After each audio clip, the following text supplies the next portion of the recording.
저는 오늘 여러분들과 함께 하나님께 속한 자라는 말씀의 제목을 가지고 은혜의 말씀을 나누고자 합니다. 오늘 본문 말씀에서 예수님과 유대인들과의 또 다른 논쟁거리는 바로 누구의 자녀인가 라는 겁니다. 누구의 자녀인가.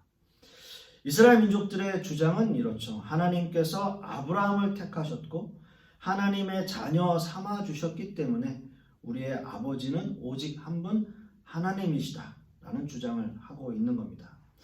유대인들이 주장하는 성경적 근거는 이렇습니다. 출애굽기 4장 22절 말씀에 너는 바로에게 이르기를 여호와의 말씀에 이스라엘은 내 아들 내 장자라 라고 말씀하고 있고요. 또한 신명기 14장 2절 말씀에도 나는 너의 하나님 여호와의 성민이라 여호와께서 지상 만민 중에서 너를 택하여 자기의 기업의 백성을 삼으셨느니라 라고 말씀하고 있습니다. 이런 말씀들의 증거로 인해서 이스라엘 민족들은 우리는 하나님의 자녀이고 하나님은 우리의 아버지이시다 라고 주장하고 있는 거죠. 그래서 요한복음 8장 33절 말씀에도 그들이 이렇게 주장해요. 우리가 아브라함의 자손이라 라고 말하고 있어요. 우리는 아브라함의 자손이다. 그리고 예수님께서도 이렇게 답을 주세요. 37절에 나도 너희가 아브라함의 자손인 줄 아노라 라고 말씀하고 있어요. 예수님께서도 마치 그 유대인들의 주장을 그래 알고 있다, 받아들인다 라고 얘기하는 거로 보여집니다. 그러나 여기서 중요한 것은 예수님의 그 다음 말씀이에요.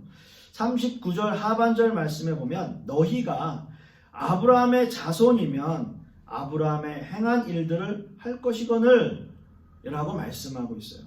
너희가 아브라함의 자손이면 아브라함의 행한 일을 너희도 할 것이다 라고 말씀하는 거죠. 예수님의 그 의도, 예수님께서는 그 의도적으로 이 말씀을 하시면서 자손이라는 그 헬라어 원어를 다른 단어들을 사용하고 계세요. 한국어 성경에는 33절, 37절, 39절 말씀에 똑같이 다 번역이 자손으로 되어져 있습니다. 자손이라는 단어를 사용하고 있는데 영어 성경에는요 33절과 37절 말씀에는 seed, 그러니까 킹 제임스 버전에는 seed라는 단어를 NIV 버전에서는 descendant라는 단어를 사용하고 있어요. 그리고 39절 말씀에는 영어 성경에 children이라는 단어를 사용하고 있습니다. 그래서 seed나 descendant는 후손이라는 단어를 사용했고요. 39절의 children이라는 말씀은 여러분도 잘 아시듯이 자녀라는 단어를 사용하고 있습니다. 물론 헬라어 원어도 다른 단어를 사용해요. 33절과 37절에는 후손이라고 하는 단어로 사용되는 스페르마라는 단어를 사용하고 있고요. 39절 말씀에는 자녀라는 뜻을 가지고 있는 테크나라는 단어를 사용하고 있습니다. 굳이 예수님께서 이렇게 다른 단어를 사용하신 것은 후손이라는 단어의 의미와 자녀라고 하는 단어가 주는 의미가 당연히 다르기 때문이다라는 거죠.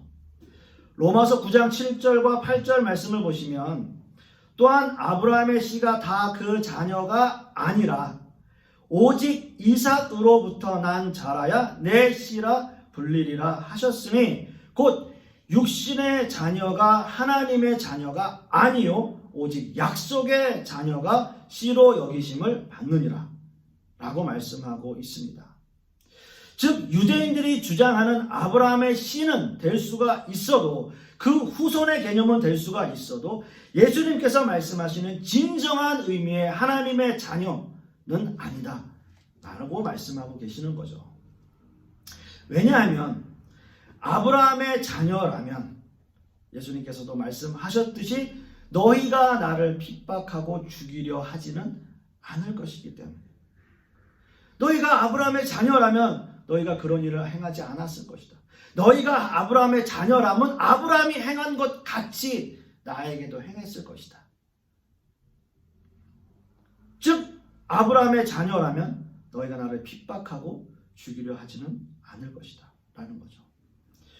아브라함은 하나님의 말씀에 대한 믿음과 순종을 보인 사람입니다. 하나님의 말씀에 순종하여서 본토 친척 아비짐을 떠났고 자신은 알지 못했던 하나님이 지시한 땅을 향해 나아갔던 믿음의 사람이었어요. 그리고 100세에 얻은 아들 이삭을 하나님 앞에 번제로 드리라는 그 말씀에도 순종하는 믿음을 보인 사람이 바로 아브라함이에요. 그런 아브라함의 자녀라면, 그 아브라함의 자녀라면 어떻게 메시아로 오신 예수님을 핍박하고 죽일 생각을 할 수 있겠느냐라는 거죠. 즉 이 말씀은 예수님과 논쟁을 벌이고 있는 유대인들이 하나님의 자녀가 아니라는 결과를 얻게 되는 거죠.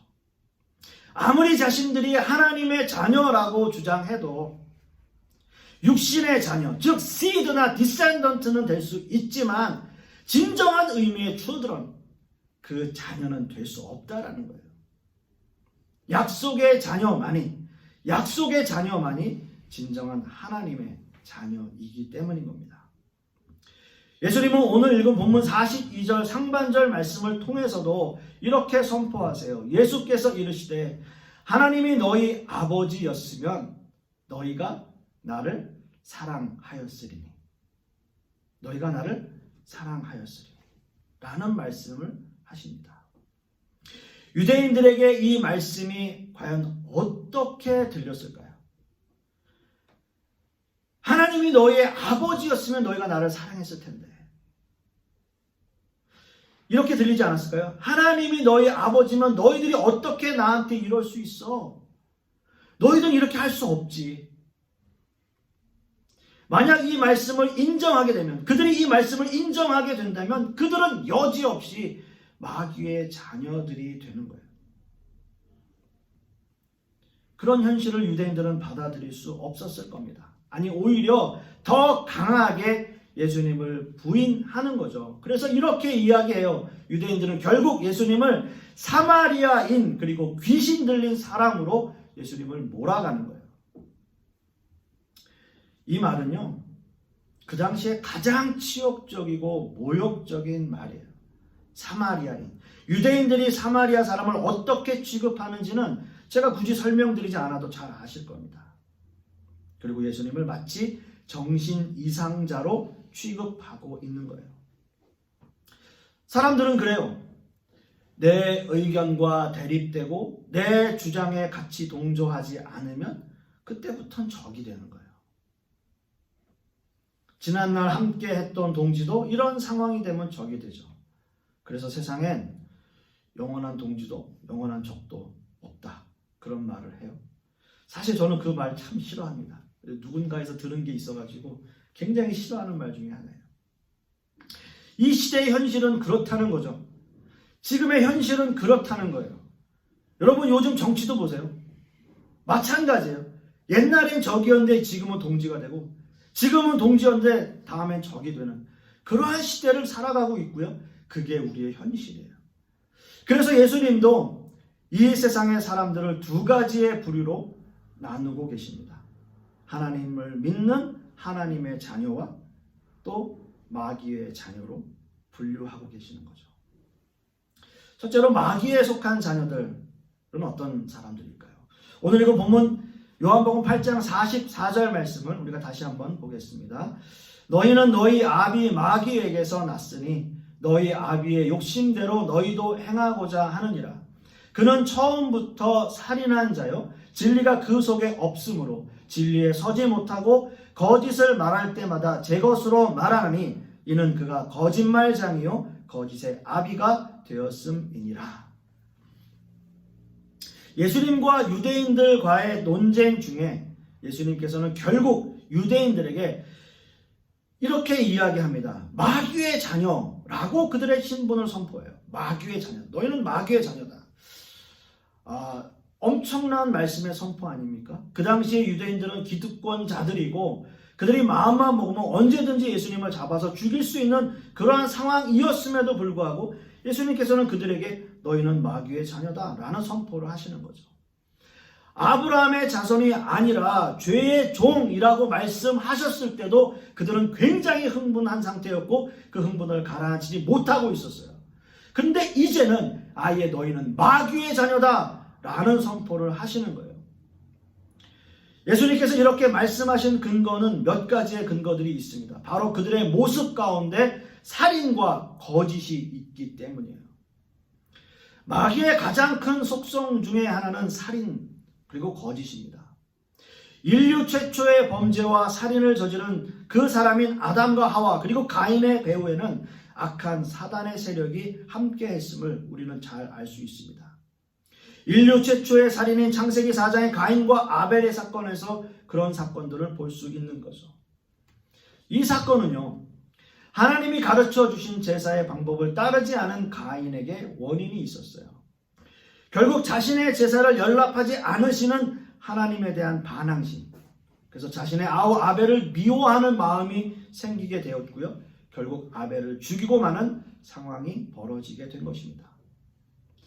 이 사건을 자세히 보시면 사단의 세력은 언제든지 우리의 생각과 마음을 파고들어서 죄에 빠지게 만드는 그 힘을 가지고 있다는 거죠.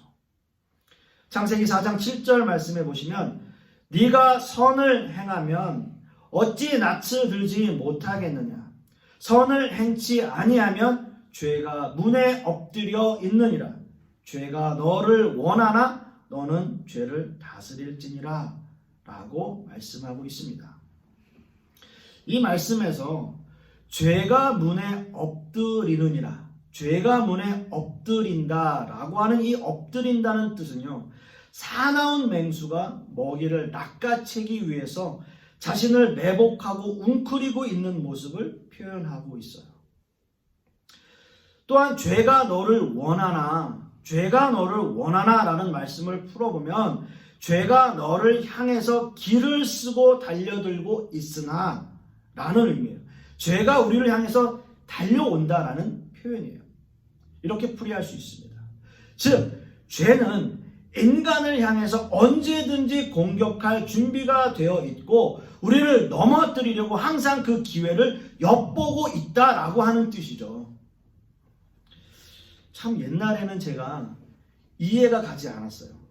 어르신들이, 좀 연세 드신 분들이, 우리 부모님 위의 세대들이 제가 어릴 때 보면 항상 동물의 왕국을 보세요. 근데 저도 그걸 좋아해요. 요즘에 너무 재밌게 보는 것 중에 하나가 동물의 왕국이에요.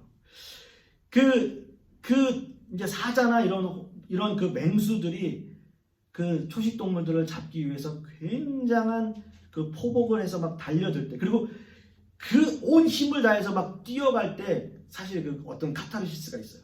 그 역동적이고 다이나믹한 그 동물의 그 모습에서 멋지다 뭐 이런 생각도 들 때가 있고, 그래서 저도 굉장히 즐겨보는 프로가 동물의 왕국이에요. 그 집사람도 그거 제가 보는 거 보면서 저거 옛날에 어르신들 보는 거 보고 당신도 그런 거 좋아한다고 그런 얘기를 합니다.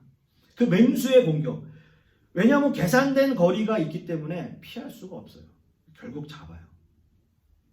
바로 이것을 염두에 두고 베드로 사도는 이 말씀을 우리에게 전하고 있습니다. 근신하라, 깨어라, 너희 대적 마귀가 우는 뭐와 같이요? 사자같이 두루 다니며 삼킬 자를 찾나니 라고 말씀하고 있어요. 죄는 이런 거예요. 죄는 언제든지 우리의 심령을 파고들어서 우리를 넘어뜨리고 죄에서 벗어나지 못하도록 우리를 유혹하는 거예요. 이런 사단의 세력은 상당히 치밀하고 계산적이에요. 어떻게든 우리를 넘어뜨리려고 우리를 노리고 있다라고 하는 거예요. 살인이라고 하는 죄의 중심에는 마음의 미움이 있다라는 거예요. 왜 우리가 상대방을 미워하지 말아야 하는지 요한 사도는 이렇게 말씀하고 있어요. 요한 1서 3장 15절 말씀해 보시면 그 형제를 미워하는 자마다 살인하는 자마다 영생이 그 속에 거하지 아니하였음을 너희가 아는 바라 라고 말씀하고 있습니다. 예수님에 대한 유대인들의 미움에도 그 미움의 마음이 가득했어요. 그 유대인들의 마음에는 예수님을 미워하는 마음이 엄청나게 있었어요. 그래서 누가복음 19장 14절 말씀에도 보면 그런데 그 백성이 그를 미워하여 사자를 뒤로 보내어 이르되 우리는 이 사람이 우리의 왕됨을 원하지 아니하나이다 하였더라 라고 이야기하고 있어요. 예수님을 미워하는 그 미움의 마음이 그들에게 가득했다라는 거예요. 그래서 죽이고 싶은 거예요. 유대인들은 예수님을 너무 미워했습니다. 그리고 어떻게든 예수님을 죽이려고 했던 거예요. 미움의 결과가 살인으로 이어지게 된 거죠. 예수님은 이렇게 자기의 백성들에게 미움을 받으시면서 십자가에 죽으셨던 겁니다. 사랑하는 성도 여러분, 우리가 세상을 살아가면서 어떻게 미워하는 사람이 한 사람도 없다, 이렇게 자신하며 사는 사람이 있겠습니까? 저도 마찬가지예요. 누굴 미워하세요? 라고 물어보면 제가 대답은 못하겠지만, 미워하는 사람 있죠. 미워할 수 있어요. 근데 그 마음을 오래 품지 말아야 된다는 거예요. 정 안 되면 사람 없는 한적한 공원 가서 그냥 욕이라도 한마디 하세요. 그리고 회개하면 되잖아요. 또 고목사가 그렇게 시켜서 그랬다 이렇게 얘기하시지 마시고, 생각해보면 우리가 성인군자가 아닌 이상 예수님께서 우리를 위해서 십자가를 지시고 우리를 위해서 죽으셨다는 그 마음을 생각해본다면, 그 모습을 생각해본다면 사실 용서하지 못할 사람이 있을까라는 생각은 들어요. 그게 우리의 본성이에요. 또 한 가지 마귀의 중요한 특징은 거짓을 말하는 거죠. 거짓. 오늘 이거 본문의 말씀에서 거짓을 말할 때마다 제 것으로 말하나니 이렇게 말씀하고 있습니다. 이 말씀에서 제 것으로 말한다, 제 것으로 말한다라고 하는 그 의미는 자기의 본성을 따라 말한다라는 거예요. 자기의 본성을. 그 의미는 즉 마귀의 자녀의 본성, 거기에 그 본성은 거짓을 말하는 것이다 라는 거죠. 거짓은 진리와 반대되는 사상을 의미하고 있습니다. 로마서 1장 25절 말씀을 보시면, 이는 그들이 하나님의 진리를 거짓 것으로 바꾸어 피조물을 조물주보다 더 경배하고 섬김이라.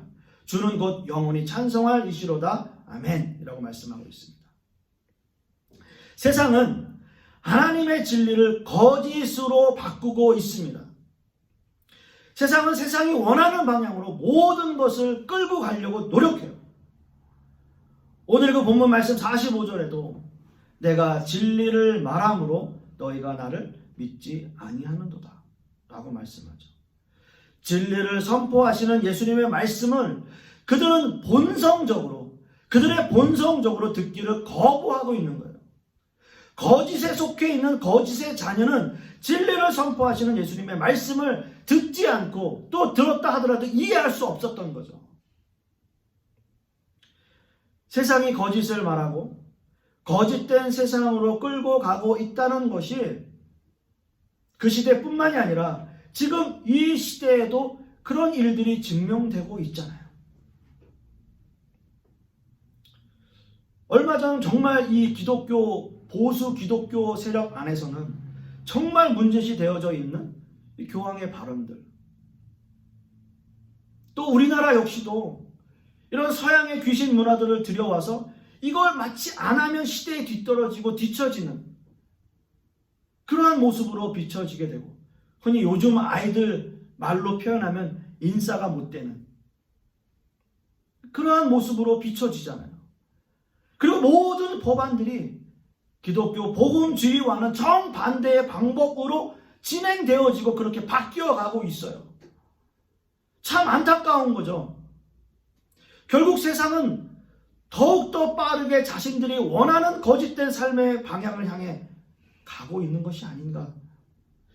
그런데 문제는 우리의 신앙인들이 할 수 있는 게 너무 없다라는 거예요. 우리가 할 수 있는 게 너무 없어요. 오히려 소수의 사람들로 인해서 다수의 많은 사람들이 차별을 당하는 그러한 일들이 실제적으로 벌어지고 있다는 거죠. 사랑하는 성도 여러분, 살인과 거짓이 난무하는 이 세상 속에서 그러한 세상에 있는 모든 자들은 결국 마귀의 자녀일 수밖에 없는 것인데, 이들은 살인과 거짓으로 세상을 점령하고 있는 거죠. 마치 우는 사자가 산길차를 찾는 모습으로 세상을 두루 다니고 있는 거죠. 이 모습은 점점 더 빠르고 점점 더 심하게 이루어질 거고요. 그렇기 때문에 우리가 할 수 있는 것은 하나님의 말씀으로, 진리의 말씀으로 무장되어져서 우리가 작으나마 미약하나마 나부터라도 세상의 거짓과 살인과 맞서 싸우고 진리를 지키고 사수하는 그러한 모습으로 살아가고, 그러한 모습으로 살아가기 위해 몸부림치는 우리 교회와 성도님들이 되시기를 간절히 소망합니다. 두 번째는요, 하나님께 속한 자예요. 오늘 이거 본문의 말씀 요한복음 8장 47절 말씀을 다시 한번 보겠습니다. 하나님께 속한 자는 하나님의 말씀을 듣나니 너희가 듣지 아니함은 하나님께 속하지 아니하였음이로다 라고 말씀하고 있습니다. 오늘 이 말씀 가운데 하나님께 속한 자, 하나님께 속했다라는 말씀에, 이 속했다라는 그 말씀의 의미 속에는 장소, 시간, 원인, 기원, 동기 이런 것들을 함축적으로 의미하는 단어입니다.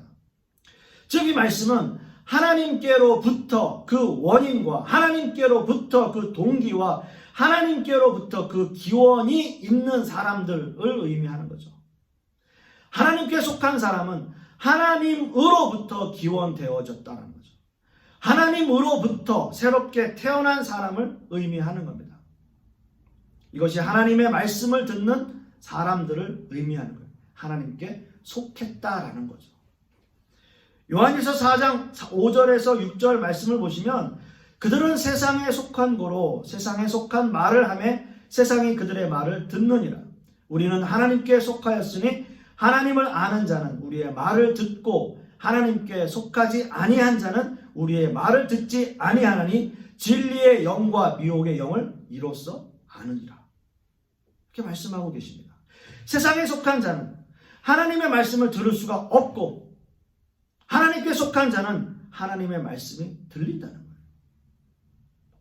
근본적인 태생이 다르기 때문에 하나님께로부터 기원되어졌다는 거죠. 하나님의 자녀들은. 표준세 번역 성경을 보시면 속하였다라는 말씀을 태어났다라는 말씀으로 해석했어요. 태어났다. 하나님께 속했다. 그것은 하나님께로부터 태어났다. 라는 단어로 해석되어졌습니다. 어떤 의미에서 보면 이 번역이 좀 더 직관적으로 우리에게 다가오는 것 같아요. 하나님께로부터 태어났다. 그런 자녀들은 하나님의 자녀, 그리고 하나님의 말씀을 듣는다라는 거죠. 그리고 이어서 예수님은 오늘 본문의 말씀에서 하나님께 속한 자는 하나님의 말씀을 듣나니 라고 말씀하고 있어요. 예수님께서 하나님의 말씀을 듣는다라고 말씀하실 때 이 말씀이라는 헬라어 원어가 너무나 중요해요. 여기서 이 말씀은 일반적으로 로고스라고 단어를 많이 사용하는데 여기서는 로고스라는 단어를 사용하지 않았습니다. 주로 요한 사도는 말이나 말씀을 해석할 때 사용할 때 로고스라는 단어를 사용하는데 여기서 사용한 단어는 예수님께서 말씀하시는 말씀, 그 말을 사용할 때 흐레마라는 단어를 사용했어요. 여기서 흐레마라는 단어, 로고스라는 말이 아닌 흐레마라고 하는 단어는 하나님의 일반적인 말씀들을 의미하는 단어로 사용해요. 즉 이 말씀은 하나님께서 말씀하시는 일반적인 모든 말씀들, 그 말씀들은 흐레마라는 단어를 사용하는 거예요. 잘 생각해 보십시오. 유대인들이 믿고 있는 일반적인 하나님의 말씀들은 뭘까요? 일반적인 하나님의 말씀들. 그들이 하나님의 말씀들을 가지고 이야기할 때 그들은 주로 율법을 이야기합니다. 하나님의 모든 말씀으로 만들어진 이 율법을 유대인들은 목숨처럼 지키고 있어요. 그런데 이 율법이 때로는 사람을 정죄하고 사람을 비판하고 남을 헐뜯을 때 사용하게 되는 거죠. 나는 지키는데 당신은 이거 못 지켜? 라는 식이에요. 유대인들은 예수님을 정죄하고 비판하고 공격하는데도 이 하나님의 말씀들을 사용하고 있습니다. 자신들이 목숨처럼 지키는 하나님의 말씀인 율법이 지금 하나님의 말씀을 대언하는 그 예수님을 정죄하는 데 사용하고 있다는 거예요. 그들은 하나님의 말씀의 근본 정신이었던 하나님 사랑 그리고 이웃 사랑을 실천하지 못하고 깨닫지 못하고 있어요. 율법은 사람을 정죄하기 위해서가 아니에요. 율법은 죄를 깨닫게 하기 위해서 존재하는 거예요. 그런데 지금 유대인들은 사람을 정죄하기 위해서 율법을 사용하고 있는 거예요. 남을 죽이기 위해서 율법을 사용하고 있어요. 그렇기 때문에 유대인들은 하나님의 말씀을 들을 수가 없는 거예요. 하나님의 말씀이 들리지 않는 사람들은 결국 하나님의 자녀가 아니라는 거잖아요. 하나님께 속하지 않았다라는 거죠. 하나님께로부터 기원되지 않았다라는 거잖아요. 그들은 진리를 선포하시는 예수님의 말씀을 듣고 깨닫지 못했습니다.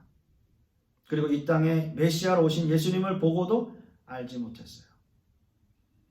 지금 이 말씀이 오늘 본문 47절 말씀에 어찌하여 나를 믿지 아니하느냐 라고 예수님께서 말씀하십니다. 하지만 하나님의 자녀는 다르죠. 그 말씀을 의지하고 그 말씀을 듣고 또 그 말씀을 따르는 자들을 의미하죠. 하나님께로부터 기원된 하나님께 속한 자들, 하나님께로부터 다시 생명을 얻고 하나님께로부터 다시 태어난 사람, 하나님께 속한 자들입니다. 우리 모두는 하나님의 은혜로 우리는 성령으로 거듭난 하나님의 자녀들이에요. 여러분들이 하나님을 나의 구주로 영접하셨고 그 아들 예수 그리스도를 믿는다면 저와 여러분들은 하나님의 자녀들입니다. 그래서 우리는 하나님께로부터 기원된 하나님께 속한 자들이에요. 하나님께 속한 우리는 하나님의 말씀대로 살아야 되고 그 말씀을 듣고 그 말씀에 순종하는 삶을 사는 자들을 의미합니다. 말씀을 맺습니다. 우리 사랑하는 성도 여러분, 여러분은 모두가 다 하나님께 속한 자들인 줄 믿습니다. 하나님께 속했다는 것은 하나님의 말씀을 따라 사는 사람들을 의미합니다. 진리의 말씀이 날마다 여러분과 함께하고 그 진리의 말씀에 순종하고 하나님의 말씀대로 살아가는, 그래서 그 말씀대로 순종하며 사는 저와 여러분들이 되실 수 있기를 간절히 소망하겠습니다. 기도하겠습니다.